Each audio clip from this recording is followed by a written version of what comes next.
그렇다면 철갑기병의 무기는 무엇이었을까? 철갑기병은 우선 자기 키의 2배나 되는 긴 창을 갖고 있다.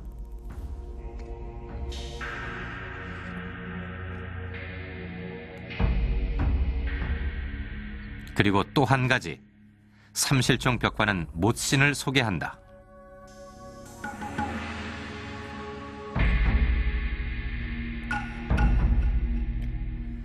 말을 탄 철갑기병과 말에서 내린 2명의 병사 모두 못신을 신고 있다. 달려드는 적군을 말 위에서 내려칠 때 사용하는 무기였다.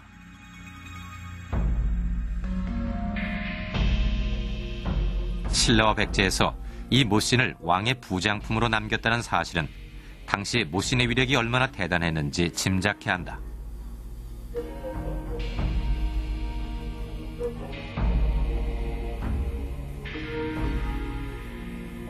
예전에 이제 벽화가 주목되지 않았을 때 이 스파이크화죠. 이 스파이크화의 용도에 대해서는 이것이 그 무덤에 그냥 부장되기만 하는 비실용화였을 것이다. 이렇게 추정한 적이 있습니다. 실제 경주의 식리총이라든가 이런 몇몇 무덤에서 이제 금동으로 만든 스파이크화가 나왔는데 비실용화라는 견해가 강했었어요. 근데 고구려의 삼실청 벽화라든가 몇몇 벽화를 보면은 실제 전투에서 이 스파이크화를 더 신고 전투에 임했던 것으로 이제 확인이 되고 있습니다. 그래서 벽화로 보아서는 아마 그 기병의 경우에 이 스파이크화를 신고 보병이 접근하는 것을 이제 내치는 그런 역할을 했던 것으로 추정이 됩니다. 4세기부터 벽화에 등장하기 시작한 고구려의 신병기 철갑기병. 그것은 바로 이런 모습이었을 것이다.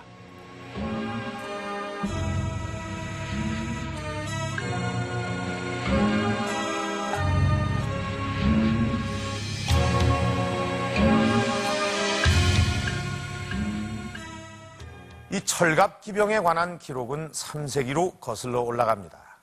삼국사기에는 이 동천왕 때 이미 철갑기병을 보유하고 있었다고 적고 있습니다. 그러나 아무도 짐작할 수 없었던 그 모습을 이제 확인할 수 있게 되었습니다. 자, 이 대행렬도를 보면은 이 철갑기병의 수가 그리 많지 않습니다. 제가 직접 세어보겠습니다. 하나, 둘, 셋, 넷, 여섯, 일곱, 8명입니다. 이 벽화만 보면 이 철갑기병이 고구려 군대에서 얼마나 중요한 위치에 있었는지를 알 수가 없습니다. 그래서 우리는 이 철갑기병이 등장하는 다른 벽화를 찾아보았습니다. 자, 이것은 평양 부근에서 발굴된 덕흥리 고분의 행렬도입니다. 이 고분의 행렬은 이 안악 3호분의 비교가 되지 않을 정도로 아주 빈약합니다. 그런데도 이 철갑기병은 아주 크게 그렸고 행렬을 사방에서 호위하고 있으며 그 수도 11명이나 됩니다. 이 참가한 인원에 비하면 굉장히 많은 숫자입니다. 그러니까 이 벽화를 보면 이 철갑기병이 고구려 군대에서 굉장히 중요한 역할을 맡았다는 것을 짐작할 수가 있습니다. 이 안악 3호분이 만들어진 것이 357년, 그리고 덕흥리 고분이 만들어진 것이 408년이니까 이 두 고분 사이에는 대략 50년의 간격이 있습니다.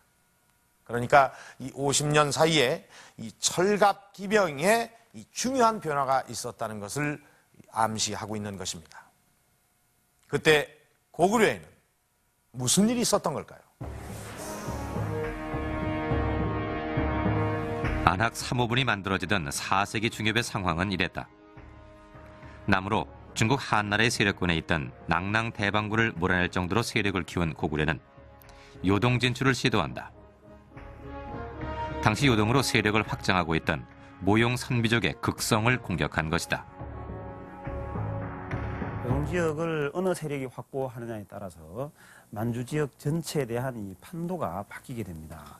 특히 고구려는 이 중국 이 현토군 세력하고의 대결 과정을 통해서 이 국가를 건설하고 또 현토군 세력을 서쪽으로 계속 몰아내면서 이 국가적인 성장을 이룩하였습니다. 따라서 이 중국 세력하고의 대결에서 우위를 확보하기 위해서도 요동 지역 확보가 가장 중요했다고 할 수가 있겠습니다. 안악 3호분이 만들어진 지 30년 뒤인 385년, 삼국사기는 모형 선비적이 세운 후연과 밀고 밀리는 접전 상황을 전해준다. 고구려의 본격적인 요동 정벌이 시작된 것이다. 그리고 10년 뒤인 395년, 광개토 대왕은 비려, 즉 거란을 정벌하고 후연의 국경지대를 거쳐 돌아왔다. 이것은 광개토 대왕 때 이르러 요동을 확고하게 점령했음을 말해준다. 그리고 이 성공은 고구려 군대 일대 변화를 예고한다.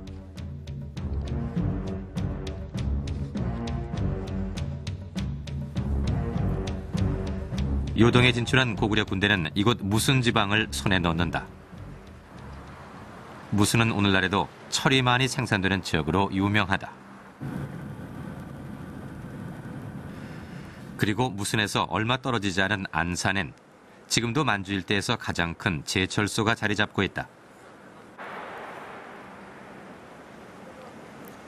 안산이라면 고구려 사람들이 철을 캐내갔다는 바로 그 지역이다.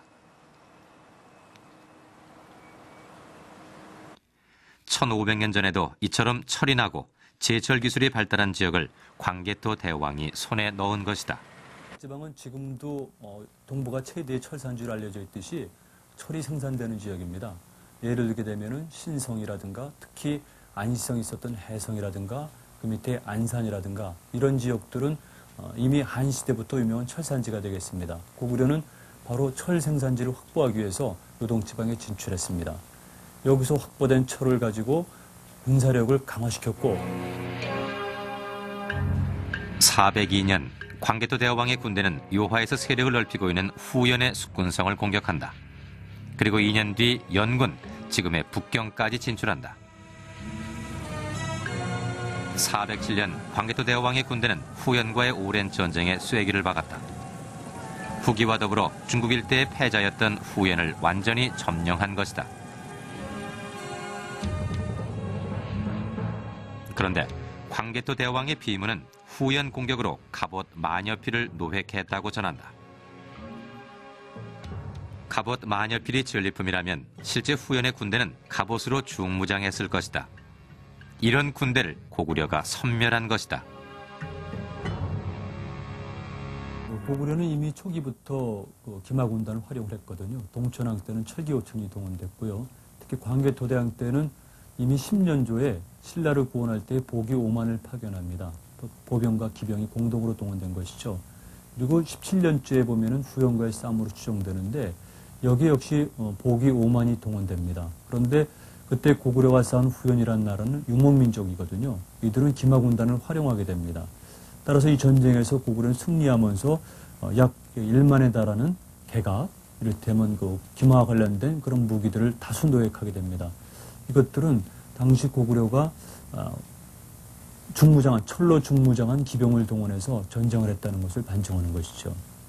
그러니까 기병을 가진 후연과 싸움에서 승리했고 여기서 기병과 관련된 많은 무기를 노획했다는 것은 고구려의 군대가 다수의 철기 중무장병을 중심으로 했고 보병이 일부 지원된 형태였을 것으로 알 수 있는 것이죠.